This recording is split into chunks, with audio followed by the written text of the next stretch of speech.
Lakini sasa hivi but for now, tunakwenda kuanza na mtumishi wa Mungu. We are going to start with the servant of God. Mchungaji David.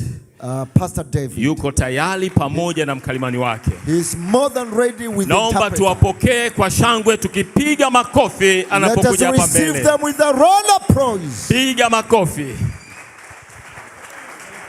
Thank you, Pastor. Thank you. Bless you. Well, it's so good to be here. Right side? All right. Tell them it's good to be here. It's okay, yeah. Okay, ready? I was so excited yesterday when we arrived. Jana nilifurahi sana tulipowasili hapa. That I forgot to actually introduce myself. Na kimsingi kwa ile furaha nikasahau kujitambulisha mwenyewe. So thankfully Bishop Valentine let you know that my name is David Lermy. Na kwa shukrani kabisa Askofu Mbuke amenitambulisha kwamba jina langu ni Daudi. And I've been in ministry for almost 30 years. Na nimekuwa kwenye huduma takriban miaka 30. And this month I'll be married to my wife for 25 years. Na mwezi huu nitakuwa nimetimiza miaka ya mimi kuoana na mke wangu miaka 25.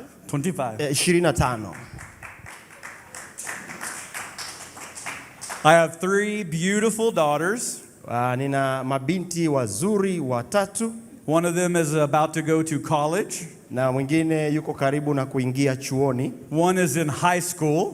Na mwingine yuko kwenye elimu ile ya sekondari ya juu. And one is 4 years old. She's not even in school yet. Na mwingine ana miaka 4 tu hajaanza hata shule.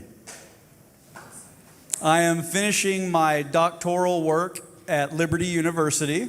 Ninakaribia kumaliza masomo yangu ya udaktari kwenye chuo kinaitwa Liberty, where I'm studying the Bible. Ambapo huko ninasoma Biblia. Because you can never ever run out of learning of what's in the Bible. Kwa sababu kamwe huwezi kufika ukomo wa kujifunza kutoka kwa Biblia. Amen. Amen. Well, today we are going to look at how God measures our faithfulness. Na leo tunaenda kuangalia jinsi ambavyo Mungu anapima uaminifu wetu. And like Pastor Barry had mentioned yesterday, na kama ambavyo mchungaji Barry alisema jana, all of us on this team teach a little different. Sisi wote katika timu hii tunafundisha kwa namna tofauti tofauti. All of us will preach a little different.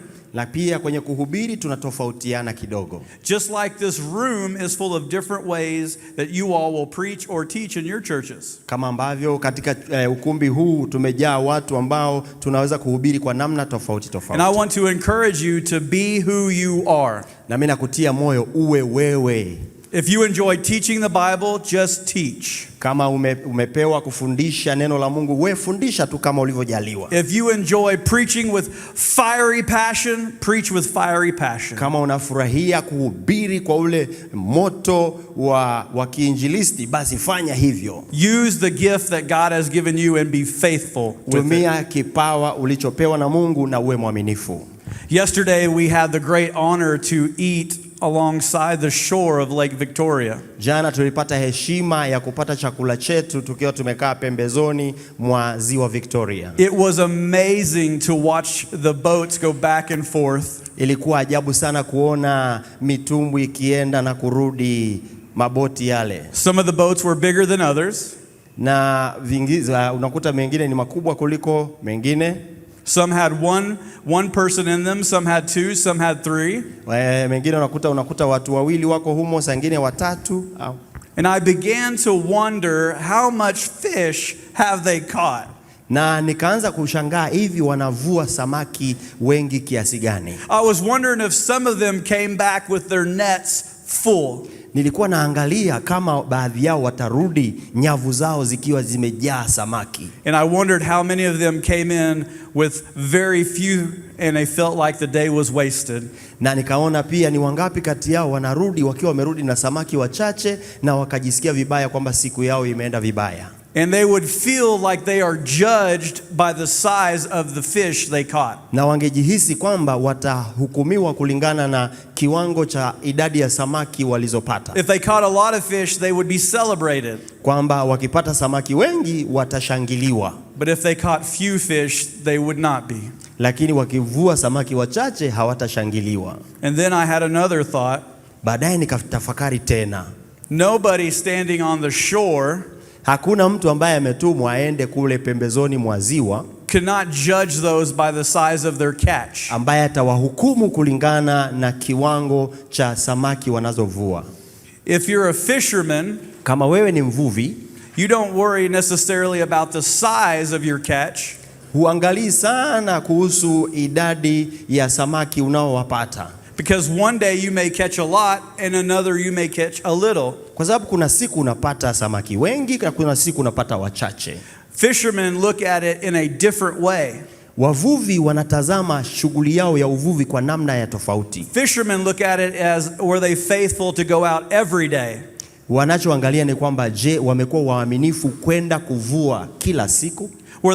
Were they faithful in the way, in the places where they cast their nets? Na kama wamekuwa waaminifu kwenda maeneo ambayo wanajua wanaweza kutupa nyavu zao ili wavue? Were they faithful in taking care of the equipment that they had? Je, wamekuwa waaminifu kupeleka zana walizonazo katika kazi yao? Faithfulness is measured in many different ways. Sasa uaminifu unapimwa kwa namna tofauti nyingi. And you cannot measure faithfulness over just one day. Na huwezi ukapima uaminifu kwa jambo moja. And you know what? Ministry is the same way. Na unajua huduma iko hivyo hivyo. People measure ministry differently than how Jesus measures your ministry. Watu wanapima huduma kwa namna tofauti na vile Yesu anavyopima huduma yako. When you meet other pastors, wewe kama unakutana na wachungaji wengine, we often start the conversation after we introduce ourselves. Mara nyingi baada ya kusalimiana tunaanza kuzungumza. We may say, where is your church? Tunaanza mazungumzo kama haya, kanisa lako liko wapi? But then we are very curious about how big is your church? Lakini tunaanza kutafiti, je, kanisa lako ni kubwa kiasi gani? How many buildings do you have? Una idadi ya majengo mangapi? How many team members do you have? Ni watu wangapi kwenye timu ya utendaji kazi unayo pale kanisani? How is the offering coming? Hali ya sadaka ikoje pale kanisani? Are you getting bigger or smaller? Je, matoleo ni kidogo au unapata nyingi sana? You see, we judge other ministries differently than Jesus does. Sasa unaona sisi tunatazama huduma tofauti na vile ambavyo Yesu anaitazama. When Jesus looks down on you, wakati Yesu anapokuangalia wewe, he's not asking how big your church is. Haulizi kanisa lako ni kubwa kiasi gani. He's not worried about how many people are coming to your church. Haulizi kwa habari watu wangapi wanakuja kanisani kwako. He's not worried if one Sunday you have lots of offering and the next you have little. Hapati shida kwamba kuna Jumapili kuna watu wengi, Jumapili nyingine wako wachache. When Jesus looks at you, he is looking at your faithfulness. Yesu anapoangalia huduma yako, anaangalia uaminifu wako. Amen. Amen. Week after week after week, he is looking to see that you are faithful with what you have. Wiki baada ya wiki anaangalia kwamba je, umekuwa mwaminifu kufanya kazi yake. The fishermen on Lake Victoria cannot look at another boat and say, I wish mine was bigger.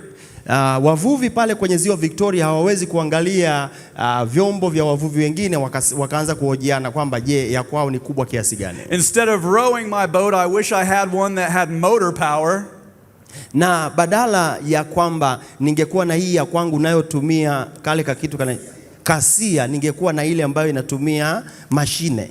A fisherman has to be faithful with what he has right now. Lakini badala yake mvuvi anatafuta kuwa mwaminifu kwa kile ambacho anacho kwa sasa. And Pastor Justin spoke to that reality yesterday. Na mchungaji Justin jana alizungumza kuhusu uhalisia wa jambo hilo. Are you faithful with what you have right now, not what you wish you had? Wewe ni mwaminifu kwa kile ambacho unacho sasa zaidi ya kile ambacho unatamani kuwa nacho?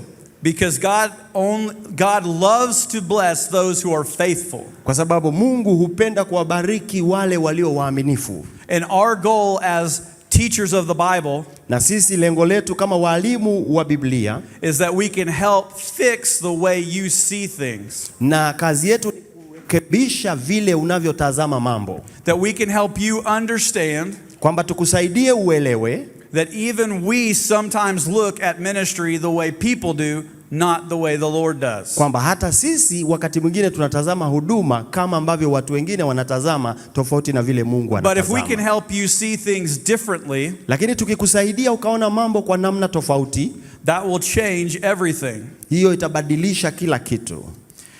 There's a fascinating story in Mark chapter 12. Kuna habari ya kufurahisha sana katika Marko sura ya 10. It says that Jesus was where the temple treasury was. Ikasema Yesu akaenda mahali ambapo ile hazina ya hekalu ilipo. And at the temple there would be steps that went up to offering boxes. Na kule kwenye hekalu kuna ngazi ya kuelekea mahali pa kuweka sadaka. Now these boxes would be made of metal. This one's made of wood. Sasa zile visanduku vyao vimetengenezwa na chuma, lakini hii imetengenezwa kwa mbao. And there would be 13 of them. Na vinakuwepo 13, hayo masanduku 13. And throughout the day people would bring their offerings to the temple. Na siku nzima watu wataleta sadaka zao hekaluni. And Jesus was sitting on the steps watching people bring in their offering. Na Yesu akakaa kwenye ngazi akiangalia watu wanavyoleta sadaka zao. And he saw all types of people and all types of money. Na akawaona watu wote siku nzima wanavyokuja na sadaka aina mbalimbali, sadaka walizoleta, fedha walizoleta. And it was interesting that those who were very wealthy loved to come give offering when everybody was watching. Na ikawa inafurahisha sana kwamba wale wenye pesa nyingi walipenda kuleta wakati wanahakikisha kila mtu anawaona. And if you have a lot of coins, na kama wewe una sarafu nyingi, and it's a metal container, na hapa unapowekea ni chuma, chombo cha chuma, as you give your offering, it's going to make a lot of noise. Unapodondosha hiyo sadaka yako itapiga kelele ya kutosha. In other words, the wealthy were saying, look how much I'm giving. Na kwa maana nyingine wale wenye fedha nyingi watasema, hebu angalieni nilivyo na nyingi sana. Hiyo hapo. Wanadondosha kwa idadi kuhakisha wameweka nyingi. And it would echo so that all would know they were giving a much bigger offering than others. Na utasikia hiyo sauti na ili watu waone kwamba wao wameleta sadaka nyingi kuliko wengine. And Jesus was watching this happen. Na Yesu akaona hilo likiendelea. And it says that an elderly woman, na alafu baadaye akaona mama mzee, a widow, had a very small coin. Mjane ambaye ana senti 2.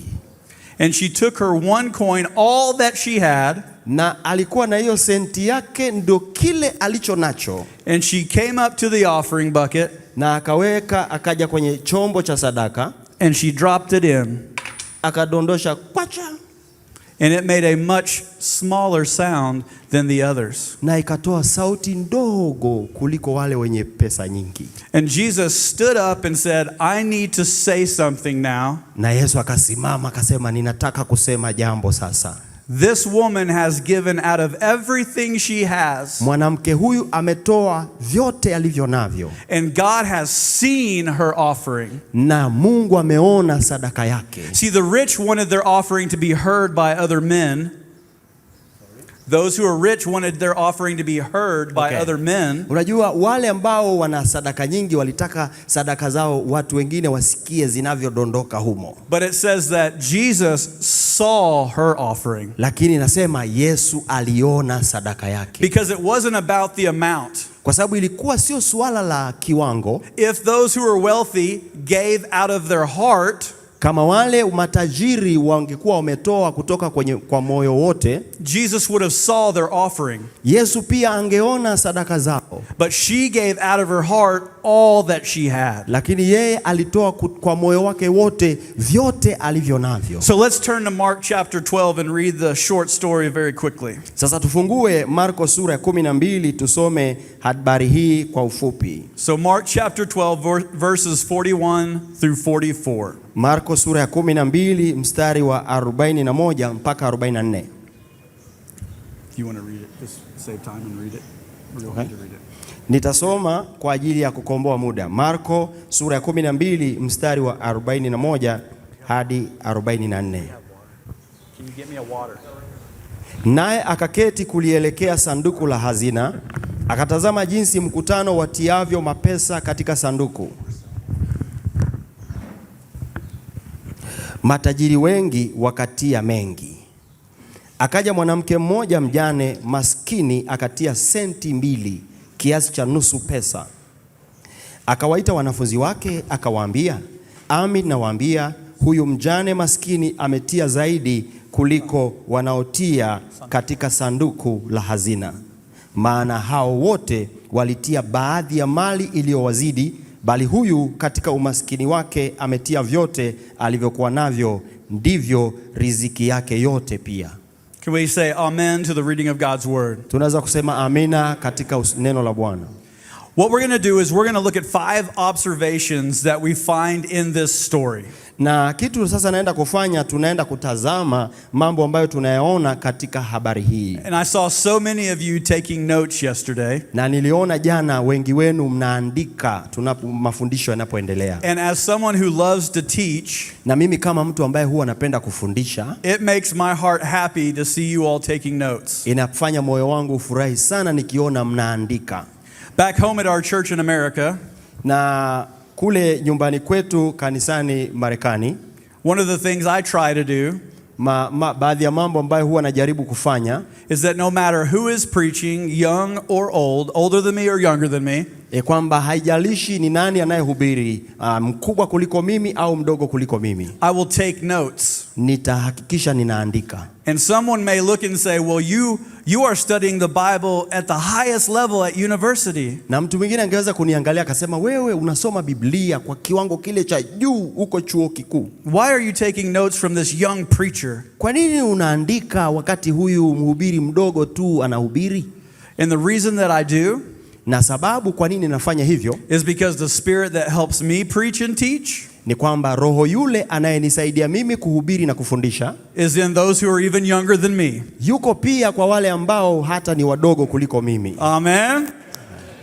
So we should always take notes so that we will be smarter than we were. Kwa hiyo inabidi tuwe tunaandika ili tuwe mahiri zaidi kuliko tulivyo sasa. So the first point I would like you to write down is this. Kwa jambo la kwanza ambalo napenda uandike katika habari hii, when it comes to faithfulness, inapokuja suala la uaminifu, God looks at the heart. Mungu anaangalia moyo. When it comes to faithfulness, inapokuja suala la uaminifu, God looks at the heart. Mungu huangalia moyo. We may ask ourselves, why does God look at the heart, not the size of things? Tunaweza kujiuliza kwa nini Mungu hutazama moyo badala ya wingi wa vitu? Jesus looks at it that way because that's how his Father, God, looked at it that way. Yesu anafanya hivyo kwa sababu baba yake Mungu ndivyo anavyofanya. Many of you probably know the story of when Samuel anointed David to be the future king of Israel. Wengi wenu mnajua pengine kuhusu habari ya Daudi wakati anapakwa mafuta kuwa mfalme, Samueli akimpaka mafuta awe mfalme ajaye wa Israeli. And it says that Samuel came to Jesse, the father of David. Na inasema kwamba Samueli akaja kwa Yese baba yake Daudi. And he said, let me see all of your children. Na akasema hebu nione watoto wako wote. And Jesse was probably pretty excited the prophet of God came to him. Na pengine Yese alikuwa amefurahi sana kuona nabii amekuja nyumbani kwake. So he lined up all of his sons. Kwa akawapanga wanae wote pale. And Samuel went down one by one saying, it's not him, it's not him, it's not him. Na Samuel akaanza kupitia mmoja baada ya mwingine, akasikia Mungu akisema siye huyu. And Samuel said, well, you're out of sons and I don't see the new future king. Na akasema, je, watoto wako wanao wote ndio hawa, maana hapa sioni mfalme ajaye. There has to be one more. Lazima kutakuwa na mwingine zaidi. And David's own father Jesse says this. Na Daudi, Yese baba yake Daudi anasema, oh yes, I do have a son David, but you know, he's just the little one. He's just the sheep herder. Akasema ninaye mdogo wao, ni mdogo lakini yuko tu kwenye kazi ya kuchunga kondoo. And Samuel said, bring him to me.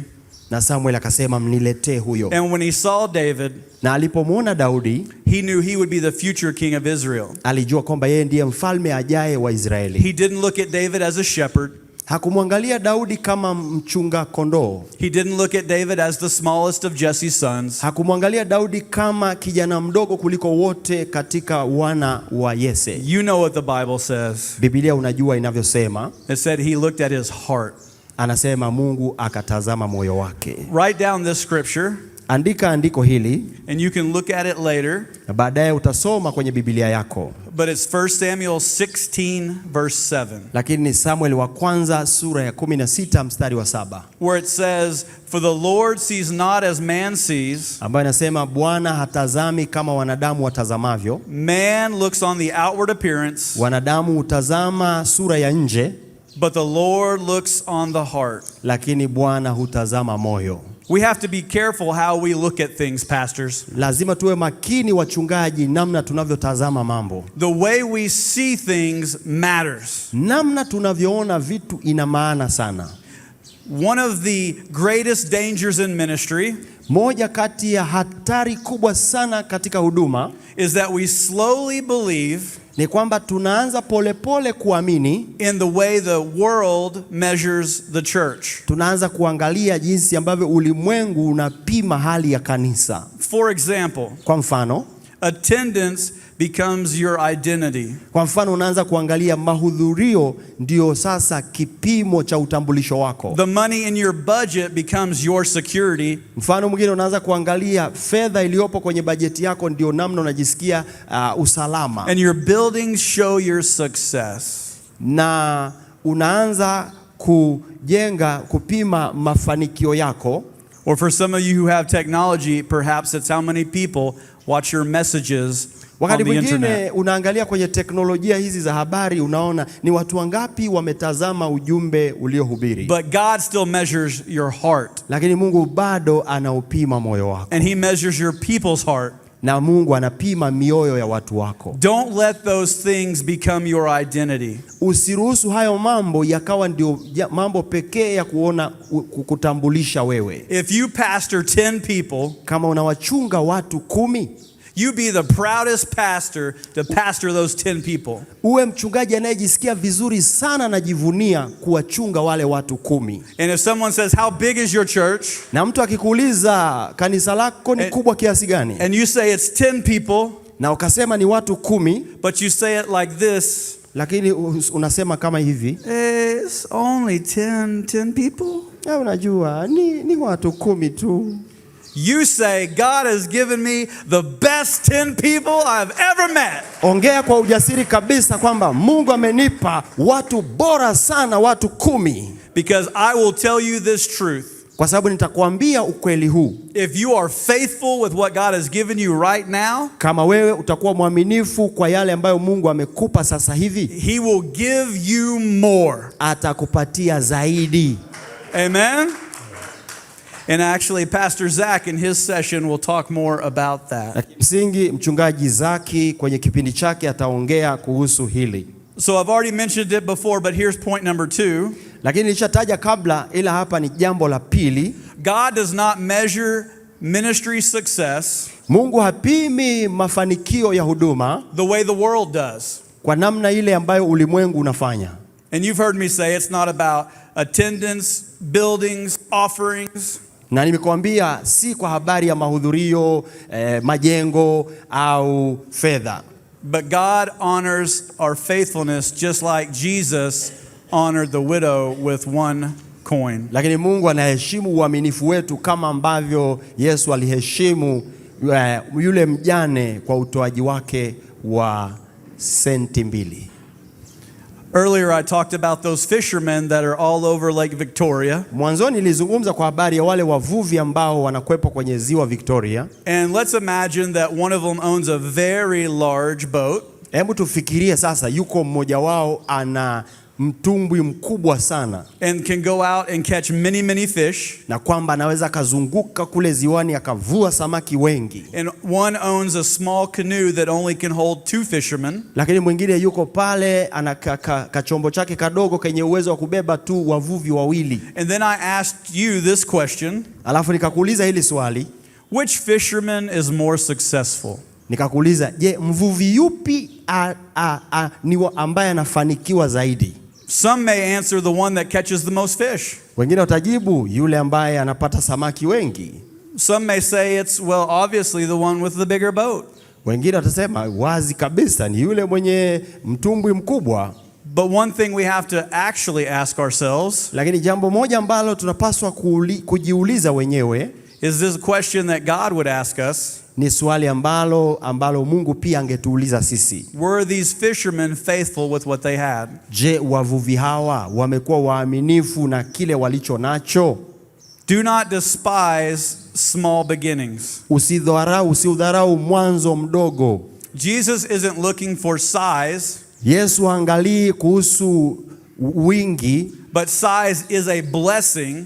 Lakini ile hali ya monekano ni baraka. But it is a blessing that comes, lakini sasa ni baraka inakuja, because you've been a faithful shepherd. Kwa kuwa umekuwa mchungaji mwaminifu. If you are faithful, kama wewe ni mwaminifu, and you trust the Lord, na unamtumaini Mungu, He will bring to you the desires of your heart. Atatimiza yale mambo unayotamani, shauku za moyo wako. And again, let me repeat.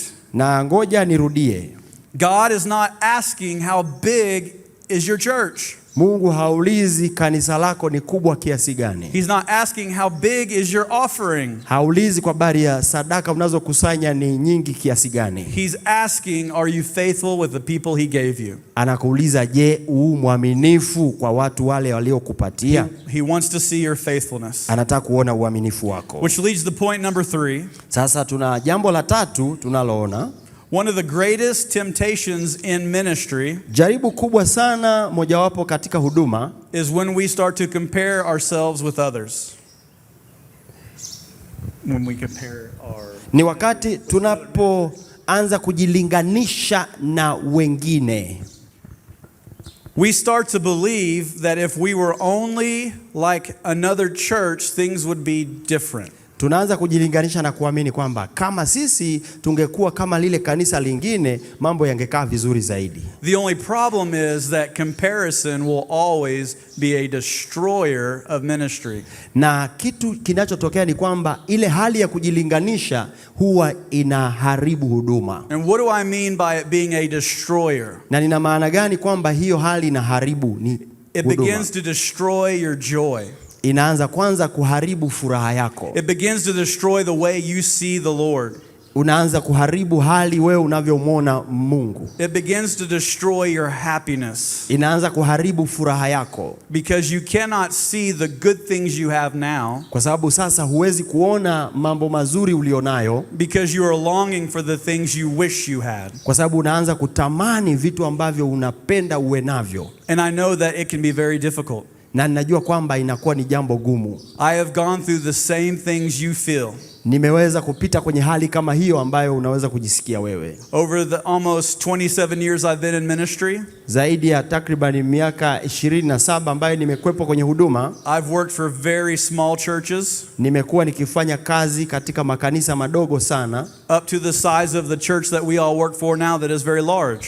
Na mpaka kufika kwenye kiwango cha kanisa ambalo sasa tunachunga ni kanisa kubwa sana. And when I was younger working for a small church, na wakati nilipokuwa mdogo nikifanya kazi kwenye kanisa dogo, I wish I was bigger like this other church. Na nikawa natamani kama ningeweza kuwa na kanisa kubwa kama lile lingine. But now that I'm in a bigger church, lakini sasa hivi niko kwenye kanisa kubwa, I catch myself saying, well, I wish I was bigger like that even bigger church. Nikaanza natamani tena laiti ningekuwa na ile kanisa lingine kubwa zaidi. Because if my heart is on how many people and how much money I have, na kwa sababu moyo wangu ukiwa umeelekea kwenye idadi ya watu na fedha kiasi gani tunayo, my heart will never be happy. Moyo wangu kamwe hautafurahi. I will never have joy. Sitaweza kufurahi. But when I am faithful with the very thing Jesus has given me, lakini nikiwa mwaminifu na vile vitu ambavyo Mungu amenipa, He will bring promotion.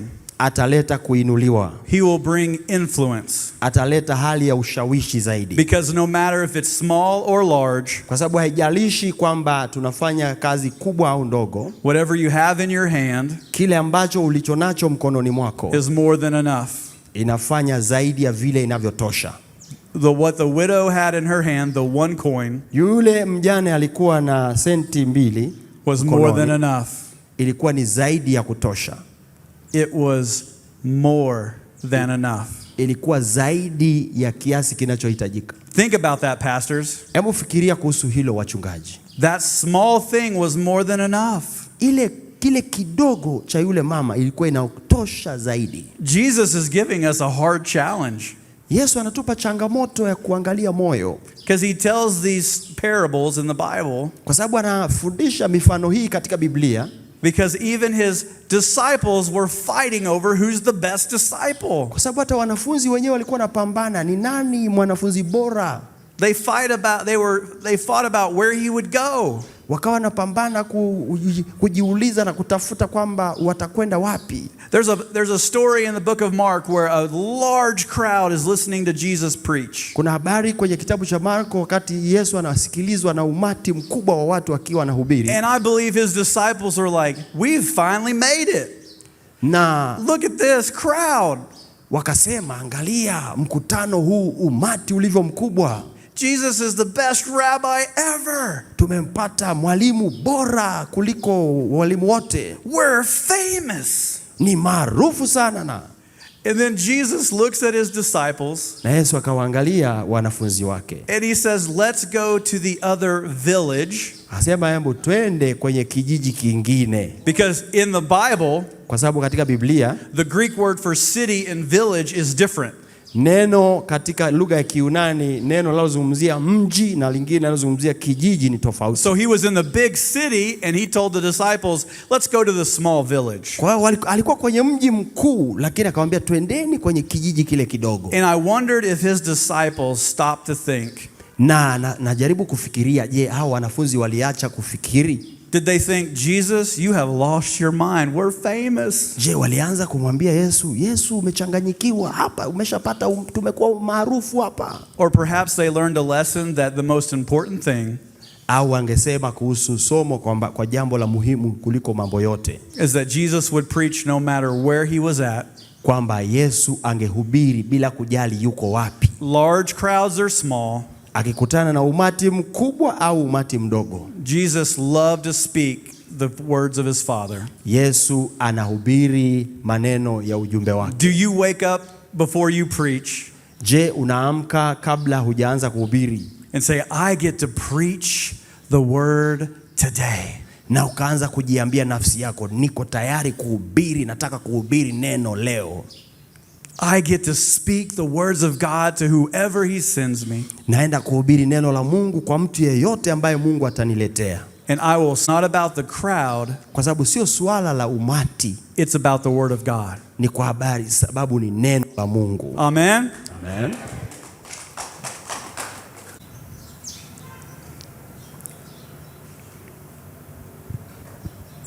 There's an interesting story in the Bible.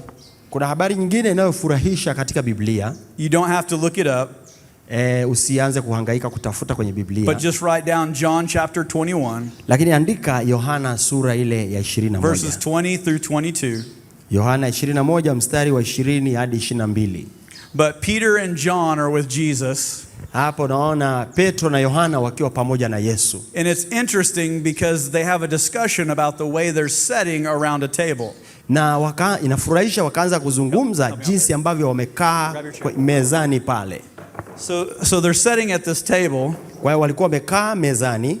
And Pastor Barry will be Jesus for just this story. Sasa tutengeneze kwamba mchungaji huyu Barry sasa tumfanye ndiye Yesu leo. Sasa ndiye Yohana. And it says that John was leaning towards Jesus. Na inasemekana kwamba Yohana alikuwa amemwegemea Yesu kifuani. Now we all know if somebody is leaning and touching us, na hatujui kwamba mtu akiwa anatuegemea na ametugusa, we probably like them very much. Na pengine tungekuwa tunawapenda mtu akifanya hivyo.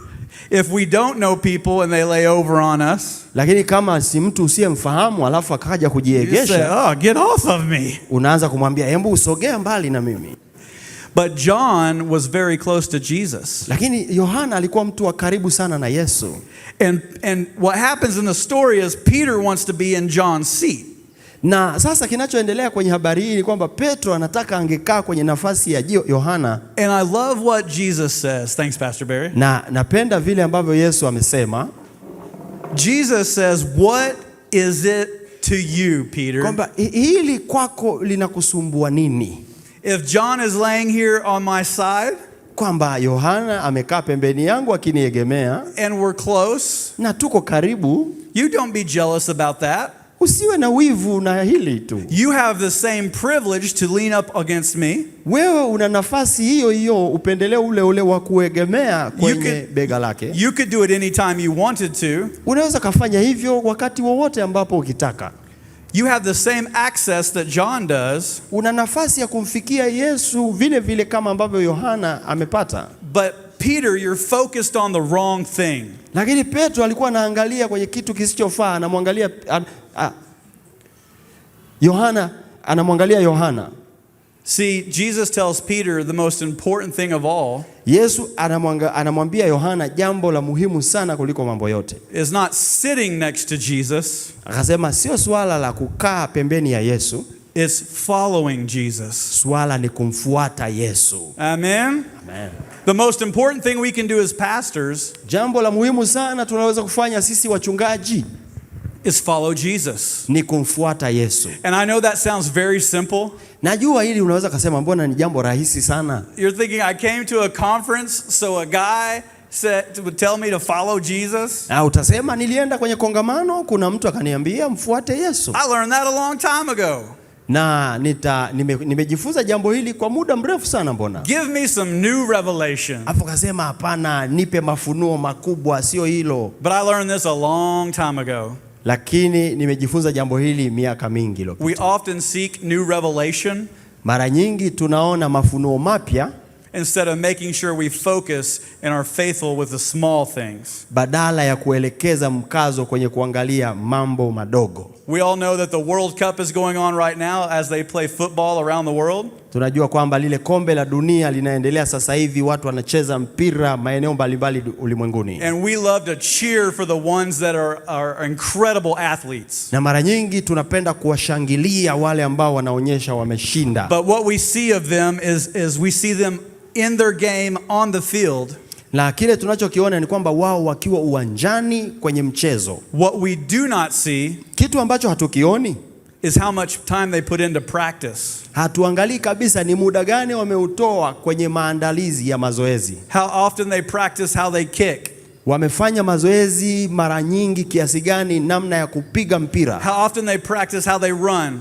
Wamejifunza kwa kiasi gani namna wanavyokimbia. How often they practice and stretch their body. Wamejifunza kwa muda gani jinsi wanavyonyoosha miili yao. How they make themselves stronger. Ni kwa namna gani wamejitahidi kujiweka wawe imara. And they may play a game that only lasts 90 minutes. Na tunaona sisi tu wakicheza mpira, mchezo ambao unakuepo dakika 90. But they spend days practicing before that game. Lakini kwenye mazoezi wametumia muda mrefu sana kabla ya hiyo mechi. What we do that nobody sees matters. Kile ambacho tunafanya ambacho watu wengine wanaona kina maana. It's those quiet moments that nobody sees. Kama zile nyakati za utulivu ambapo hakuna anayetuona, that matter to the Lord. Hiyo ina maana kwa Mungu zaidi. That leads to the fourth point I want to share with you. Sasa hili jambo linanipeleka kwenye jambo la 4 ambalo napenda nikushirikishe. Your hidden faithfulness matters. Uaminifu wako ule uliojificha ndani ni wa muhimu. Your hidden faithfulness matters. Uaminifu wako ule wa kificho ulioko ndani umejificha ni wa muhimu. I know yesterday we had some of you, Pastor Barry had some of you raise your hand. Na remember he asked them to raise their hand because he has some questions. Jana nakumbuka Pastor Barry wakati anahubiri, wengine tuliinua mikono kwa sababu alikuwa anauliza maswali. How many of you have been in ministry for 5 years or less? Maswali kama hayo. Wangapi wenu wamekuwa kwenye huduma kwa miaka 5 na kushuka chini? So 5 years or less, raise your hand. Sasa na leo nauliza tena, kama umekaa kwenye huduma miaka 5 kushuka, hebu nyosha mkono wako. Okay, good. Now, put your hands down. Haya, shusha mkono. Now, how many of you have been in ministry for 20 years or more? Wangapi wenu ambao umekaa kwenye huduma kwa miaka 20 na zaidi? Nyosha kwa nguvu zaidi. Oh, sawa. Sawa sawa. Aye. Good. Good. Safi sana. Those of you who have been in ministry for a long time, Wale ambao mmekaa kwenye huduma kwa muda mrefu, they learned something that maybe some of you young pastors don't know yet. na kuna mambo umejifunza, mambo ambayo pengine ninyi wachungaji wadogo bado hamjayajua. And trust me, when I was a young pastor, I didn't believe this. Na hebu niamini tu, hata mimi nilipokuwa mchungaji mdogo, nilikuwa siamini hivyo. But now after 20 years, I definitely believe this. Sasa baada ya kukaa kwenye huduma miaka 20, nimeelewa kabisa kwamba hii ni kweli. What you do in private matters so very much. Yale unayofanya katika usiri yana maana sana. Your time of prayer with the Lord, kama vile muda wako wa maombi mbele za Mungu, your fasting for the Lord, zile nyakati unapofunga mbele za Mungu na kuomba, the time where it's just you and Jesus being together, ule wakati ambao ni wewe na Yesu tu mko pamoja. how much time you spend in the Word of God, muda ambao unautumia katika kujifunza neno la Mungu. all of those things matter more than you could ever know. Yale mambo yote yana maana sana kuliko unavyodhani. And for those that are younger in this place, Kwa wale ambao ni wadogo kwenye huduma ndio mmeanza, or at least younger in the ministry, au kwenye huduma bado ndio mnachipuka, I can prove it to you na kuthibitishia hili by those who've been in ministry for many years. kutokana na wale ambao wamekaa kwenye huduma kwa miaka mingi. If you agree that what you do in private is important, kama unaamini kwamba yale unayofanya kwa siri ni muhimu, will you give a hand clap of praise to the Lord? Hebu mshangilie Bwana Yesu.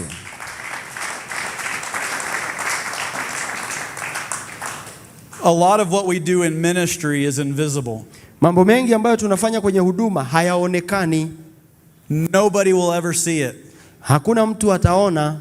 We don't watch football players get ready for the game. Hata sisi mara nyingi hatuwaoni wale wacheza mpira wakiwa kwenye mazoezi ya kujiandaa. All of that preparation, maandalizi yale yote, is never seen by those who watch the football game. Hayaonekani na wale washangiliaji wanaokuja siku ya mchezo. And you know, it made me think again about the fishermen that we saw on Lake Victoria yesterday. Na inanipa kufikiria tena kuhusu kwa habari ya wale wavuvi ambao jana tuliona pale kwenye ziwa Victoria.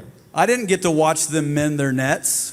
Mimi sikuwaona wakati wanatengeneza nyavu zao. I never got to watch them make sure their boat was ready to be on water. Sikuwaona wakati wakiandaa mitumbwi yao kwamba iwe tayari sasa kwa ajili ya kuingia kwenye maji. I didn't watch them get up early so that they could be ready for the day. Sikuwaona wakati wanaamka mapema ili wajiandae kwa ajili ya kazi ya siku. And I don't get to see how tired they are when they go back to bed at night knowing they have to do it again tomorrow. Na sioni pia kwa kiwango gani usiku wanakuwa wamechoka sasa wanapojiandaa tena kwa ajili ya siku ya kesho. I only see them working and I might see their catch. Mimi ninachoona tu ni kwamba wanafanya kazi na pengine naweza nikaona samaki walizovua. But they have no fish if they don't mend their nets. Lakini ujue kabisa hawana samaki wasipotengeneza nyavu. And what Pastor Justin was talking about yesterday, na kile ambacho mchungaji Justin alikuwa anasema jana, making sure your systems in your church are working, inasema kwamba hakikisha mifumo ndani ya kanisa lako inafanya kazi. Hivyo. That's mending nets. Ile ni namna ya kutengeneza wavu. Nobody will see you do that. Hakuna mtu ataona ukifanya hayo. But if you don't, lakini usipofanya, you won't catch fish. Hautapata samaki. And those that you catch, na wale samaki unaowapata, might slip on through. Lakini wanaweza kachomoka kwa sababu wavu haujatengenezwa wakaondoka. So what you do in private, kwa hiyo yale unayofanya wakati uko peke yako, matters more than you can think. Ina maana kubwa sana kuliko wewe unavyofikiri. So I really encourage you young pastors. Kwa hiyo ninawatia moyo sana wachungaji chipukizi. It's not about just being funny or being clever. Si tu kwa habari ya kuwa mtu unayefurahisha watu au na akili nyingi sana. It's not just because you heard someone preach a really good message and you try to be like them. Si kwa habari ya kwamba kuna mtu umemsikia akihubiri ujumbe fulani na wewe unajaribu kuhubiri kama yeye. If you spend time with the Lord, kama utakuwa na muda na Bwana, He will make who you are, atakufanya uwe wewe ulivyo, great. Na ukawa mtu bora wewe ulivyo. He will make who you are great. Atakufanya wewe vile vile ulivyo uwe mtu bora. So focus on who you are in Jesus. Kwa weka mkazo vile ulivyo ndani ya Yesu. At the end of the day, I can't be judged by my friends. Mwisho wa siku mimi sitahukumiwa na marafiki zangu. I can't be judged by other people. Sitaweza kuhukumiwa na watu wengine. If I'm reading the Bible right, kama mimi nasoma Biblia vizuri, when I get to heaven, nikifika mbinguni, my friends aren't standing at the gate. Marafiki zangu watakuwa hawajakaa pale langoni. The other people that I hoped would think I was awesome won't be at the gate. Watu ambao nilitarajia kwamba walikuwa wananiona mimi ni mtu wa pekee mzuri sana, hawatakuwepo pale langoni. One person's going to be at the gate. Mmoja tu atakuwa pale langoni. And it's Jesus. Naye ni Yesu. And the words I want to hear, na maneno ambayo nitapenda kusikia kutoka kwake Yesu, come from Jesus alone. Yametoka kwa Yesu mwenyewe. Well done, thy good and faithful servant. Anasema, umefanya vema mtumishi wangu mwaminifu na mwema. I want you to hear those words. Napenda na wewe usipate fursa ya kusikia hayo maneno. We want you to hear those words. Sisi wote tunapenda mwisho wa siku usikie hayo maneno kutoka kwa Yesu mwenyewe. Because we believe God has put you where you are. Kwa sababu tunaamini Mungu amekuweka mahali ulipo. He's given you what you have. Amekupa kile ambacho unacho sasa. To do exactly what he needs you to do. Kufanya kwa kile ambacho anataka wewe ufanye. Right now where you're at. Sasa hivi pale pale ulipo. So be happy. Kwa hiyo furahi. Be joyful. Uwe una furaha. Love where you are.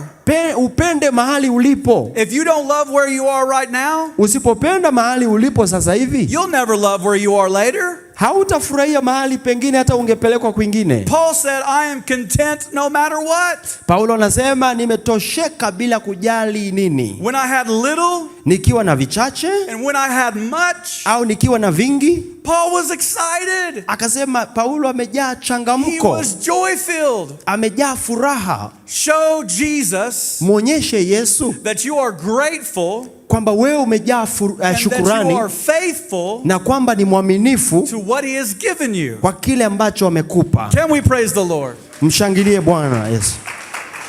Hallelujah. Hallelujah. Or as you all like to say, na kama ambavyo Bwana asifiwe. Wengi wenu mngependa kusema Bwana asifiwe. Or as Pastor Joel says it, au kama alivyozoea Pastor Joel, Bwana asifiwe, kwamba tumie hiyo sauti, Bwana asifiwe. I love Pastor Joel. Napenda sana ile namna anavyofanya.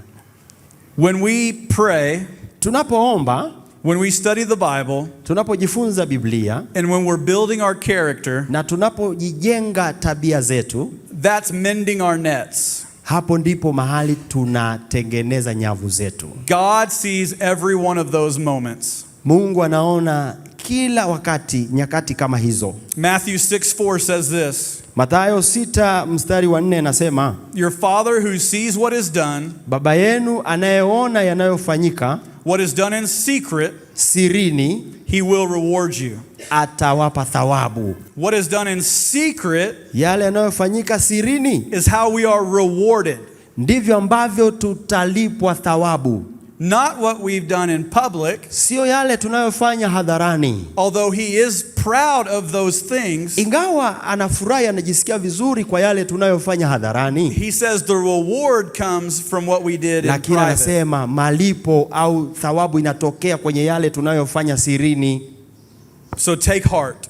Kwa hiyo ujitie moyo. People may overlook your faithfulness. Watu wanaweza kupuuza wakakuangalia kirahisi kuhusu uaminifu wako. But God never does. Lakini Mungu kamwe hafanyi hivyo. The fifth thing I want you to write down, jambo la 5 ambalo napenda uandike, is steward what God has already given you. Ni kwamba uwe wakili wa kile ambacho Mungu tayari ameshakupatia. Sometimes when we talk about stewardship, we only think it's about money. Wakati mwingi tunapozungumza kuhusu uwakili tunaangalia tu fedha. And that part of stewardship is very important. Ni kweli kabisa, hiyo sehemu ya uwakili ni muhimu sana. But stewardship is about all that we do in the ministry. Lakini uwakili ni kuhusu mambo yote tunayofanya katika huduma. I steward the people God gave me. Mimi ninakuwa wakili kwa watu ambao Mungu amenipa. I steward the money God has given me. Ninakuwa wakili kwa fedha ambazo Mungu amenipa. I steward the buildings God has given me. Ninakuwa wakili kwa majengo ambayo Mungu amenipa. And I steward the influence God gives me. Lakini pia ninakuwa wakili kwa ule ushawishi ambao Mungu amenipa. And that becomes very important when we talk about influence. Na hili jambo ni muhimu sana tunapozungumza kuhusu ushawishi. Sometimes we may get very influential in the eyes of man. Wakati mwingine tunaweza tunakuwa watu maarufu au wenye ushawishi mbele za watu. But unfortunately our character hasn't caught up to our influence. Lakini bahati mbaya unakuta tabia zetu hazijaoana na ule ushawishi wetu. Like this stage, if my character has been built out to here, ni kama hapa ilipo hii ngazi, kama tabia yangu imejengwa mpaka hapa tulipo, but I haven't worked hard to extend my character, lakini kama sijafanya kazi ili nikasimama kwenye tabia yangu, and I haven't deepened who I am in Jesus, na sijazama zaidi kuwa vile ambavyo Yesu anataka niwe, but my influence is going beyond where I have my character at, lakini ushawishi wangu unaenda mbali zaidi kuliko tabia yangu ilivyo. If I try to step out to where that character is, sasa nikiwa huku juu nikataka kushuka pale ambapo tabia yangu ilipo, beyond my character into that influence that I'm having, na nikatoka kule kwenye tabia yangu alafu nikarukia kule kwenye ushawishi wangu ulipo, I fall. Ninaanguka. We need to make sure that our character and our influence are always aligned. Tunataka tuhakikishe kwamba tabia zetu na ushawishi wetu viko kwenye ngazi moja. Too many of us have seen pastors fail. Mara nyingi nawaona wachungaji wakianguka. We fail because we are not faithful in the small things. Huwa tunaanguka kwa sababu hatui waaminifu kwa mambo madogo. We fail because we don't steward the things that we need to steward. Tunaanguka kwa sababu hatui mawakili kwa yale ambayo tunapaswa kuwa mawakili. Now God is a God of mercy and grace. Sasa Mungu ni Mungu wa rehema na neema. But let's be better, pastors. Lakini tujitahidi tuwe bora zaidi wachungaji. Let's be better, pastors. Tuwe wachungaji bora. People are looking up to you. Watu wanakuangalia wewe. People want to see that there's a smarter person. There's a person that's closer to Jesus. Watu wanapenda kuona kuna mchungaji ambaye ni mahiri sana, ambaye yuko karibu na Yesu. Don't let everything around you get bigger and your heart in Jesus stays so small. Usiruhusu mambo mengine yote yaliyokuzunguka ukayofanya yawe makubwa sana, lakini moyo wako kwa Mungu unakuwa ni mdogo. Too many pastors, wachungaji wengi sana, aren't stewarding well. Hawawi mawakili wazuri. Let's be better. Hebu tuamue kuwa bora. And I'm proud of you. Na mimi najivunia ninyi. Because you have taken the step to be better. Kwa sababu mnachukua hatua ya kuelekea kwenye ubora. Because you're in this room right now. Kwa sababu tayari mmekuja kwenye hili kongamano sasa. And when you leave this place, na utakapoondoka hapa, you'll be smarter. Utakuwa mahiri zaidi. You'll be stronger. Utakuwa imara zaidi. God will see your faithfulness. Mungu atauona uaminifu wako. And you know what? Na unajua? He will be proud of you. Atajivunia wewe. Everything that is entrusted to us, kile ambacho Mungu ametuaminisha akatupatia, is not ours anyway. Sio cha kwetu tena. It's the Lord's. Ni cha Bwana. It's not yours. Sio cha Bwana. It's the Lord's. Ni cha Bwana, sio mabwana, ni cha Bwana. And it's the Lord in you that allows you to steward those things. Na ni Bwana aliyeko ndani yako ambaye anakufanya uweze kuwa wakili wa hayo mambo. So before I end, let's go back to where we started. Kwa hiyo kabla sijamaliza, ngoja turudi nyuma kule ambako nilianzia. And I'm going to ask you, I'm going to make a few statements. Na nitasema mambo machache. I'm going to say this, the world measures size. Nitasema haya mambo, unaweza kaandika. Ulimwengu unapima idadi, but God measures faithfulness. Lakini Mungu anapima uaminifu. The world measures applause. Ulimwengu unapima ile hali ya kushangiliwa na pigiwa makofi. But God measures obedience. Lakini Mungu anapima uaminifu. The world measures how big your church is. Ulimwengu unapima kanisa lako ni kubwa kiasi gani. But God measures your perseverance. Lakini Mungu anapima uvumilivu wako. The world measures how big the crowd is. Ulimwengu unapima umati uliokuzunguka ni mkubwa kiasi gani. But God measures your character. Lakini Mungu anapima tabia yako. The world measures how successful you are. Ulimwengu unapima jinsi gani wewe umefanikiwa. But God measures surrender. Lakini Mungu anapima ni kiasi gani umejiachia kwake. And what's interesting about that, na jambo linalofurahisha kuhusu hili, is you may start with little, ni kwamba unaweza ukaanza kidogo, and God will then bring the increase. Lakini Bwana ataleta zaidi, maongezeko. But you had to surrender. Lakini lazima ujisalimishe, ujiachie. Let me give you an example. Ngoja nikupe mfano. By using these coins, let it go. Kwa kutumia hizi sarafu.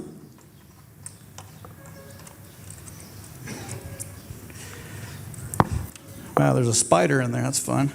Okay. There's a spider in there. Okay. So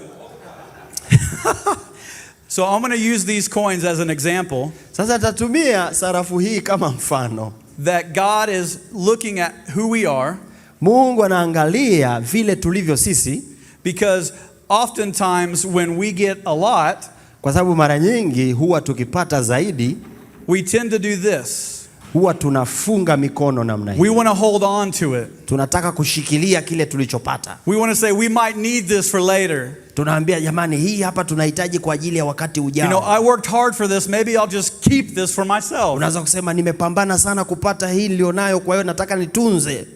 We tend to hold tightly when we have much. Na tunashikilia kwa nguvu zaidi pale tunapopata vingi. But it said the widow, lakini tofauti kama alivyo yule mjane, had one coin, ambaye ana sarafu moja, and she held her hand like this. Na akaufungua mkono wake hivi. Because if you hold your hand like this, kwa sababu ukiweka mkono wake ukauweka wazi hivi, it's easy for that God gives us to be a blessing to others. Ni rahisi kile ambacho Mungu ametupa kikawa baraka kwa watu wengine. Now, if the widow was to hold tight to her money, sasa kama yule mjane angeshikilia fedha zake kwa nguvu, and never give it, na kwamba hayuko tayari kutoa, how could she ever be blessed? Je, angewezaje kubarikiwa? Hold tight to that, Marcel. Ngoja nijaribu kushikilia kama yule mjane. So if his hand is like that, kama mkono wake uko hivi yule mjane, and God says, I have more for you, na Bwana Mungu akasema nina zaidi kwa ajili yako, and he tries to give it to us, na akaleta akampatia, vinadondoka. We do not increase. Hatuongezeki, tunabaki na kile kile ulicho nacho.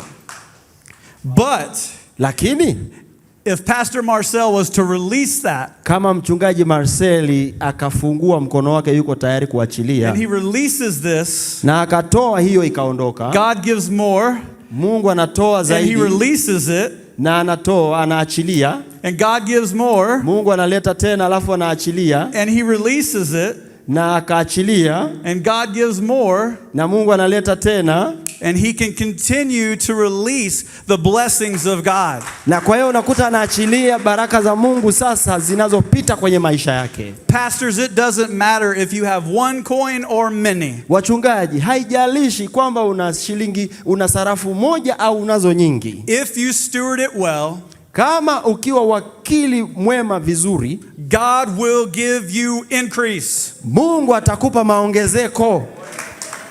God will give you increase. Mungu atakupa maongezeko. I want you to hold out your hands to receive. Naomba uweke mkono wako kama mtu anayetaka kupokea. And I am going to pray a blessing over you. Na mimi nitaenda kuomba baraka juu yako. And it is a blessing that I love to pray over pastors. Na ni baraka ambayo huwa napenda kuwaombea wachungaji. And Pastor Marcel knows that I've even prayed it over him and his church.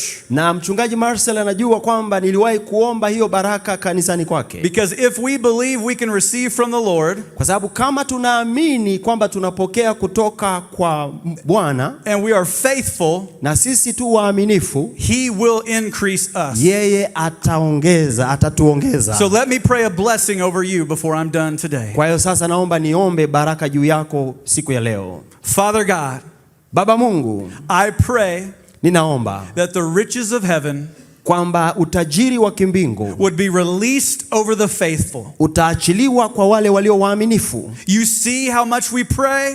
Unaona kwa kiwango gani tunaomba. You see our fasting. Unaona mifungo yetu. You see our private time with you, Lord Jesus. Unaona nyakati zetu za sisi kuwa sisi na wewe tu. And as we are faithful with what you have given us, na kama ambavyo tunajitahidi kuwa waaminifu kwa kile ulichotupa, we have our palms out open to receive. Sasa tumefungua mikono yetu kwako tayari kupokea. And we will release what we already have. Nasi tutaachilia vile ambavyo tayari tunavyo. And we will trust in your faithfulness. Na tutaamini katika uaminifu wako. Because as we are faithful, kwa sababu kadiri tunavyokuwa waaminifu, you are even more faithful. Wewe ni mwaminifu zaidi. And you will give out of the riches of heaven. Na utatupatia utajiri wa mbinguni. To bless these churches. Kubariki haya makanisa. To bless these pastors. Kubariki hawa wachungaji. So that Tanzania will never be the same. Ili kwamba Tanzania isibaki ya kawaida tena. In Jesus' name. Katika jina la Yesu. We receive. Tunapokea. In your mighty strong name, Lord Jesus. Katika jina kuu lenye uweza la Yesu Kristo. The name above all names. Jina juu ya majina yote. The beginning and the end. Jina lililo la mwanzo na mwisho. The name every knee will bow and every tongue confess. Jina ambalo kila goti litapigwa kwake na kila ulimi utakiri. In Jesus' name. Katika jina la Yesu. Amen. Amen.